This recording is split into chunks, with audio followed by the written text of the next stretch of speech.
Hello mga partner, kamusta po ang bagong taon natin? Mapalad po ba? Meron po akong kwento at kunting katanungan na hindi nyo naman kailangang sagutin, pero kailangan din pag-isipan.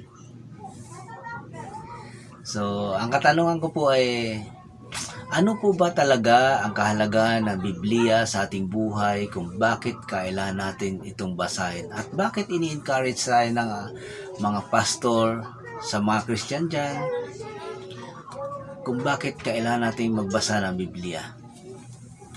Ano po ba ang nilalaman ng Biblia? Ang Biblia po ay naglalaman ng mga salita ng Diyos, di ba?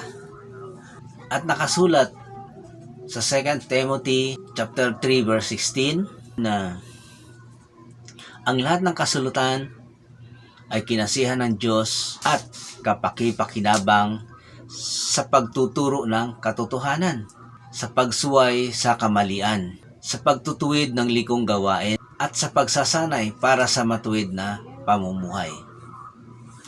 Yun po ang nilalaman ng Biblia na ating kailangang basahin. Ganun po siya kahalaga sa ating buhay. Lahat po matatagpuan natin sa Biblia kung inyo pong babasahin.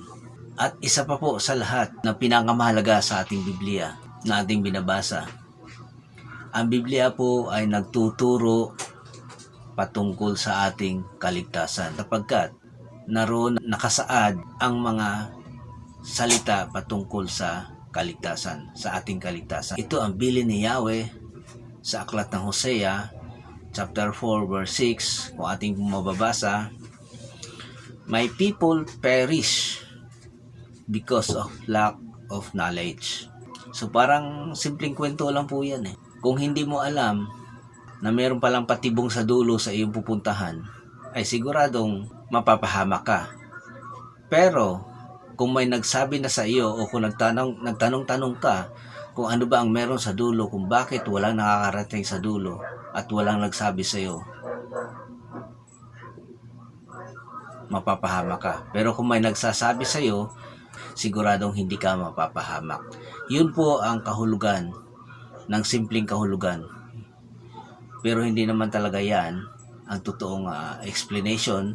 Sample lang po kasi nga po nagkikwentuhan lang tayo para maunawaan po natin ng mas maliwanag doon po sa mga nanonood at nakikinig.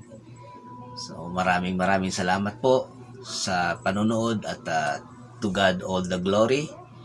God bless po sa lahat.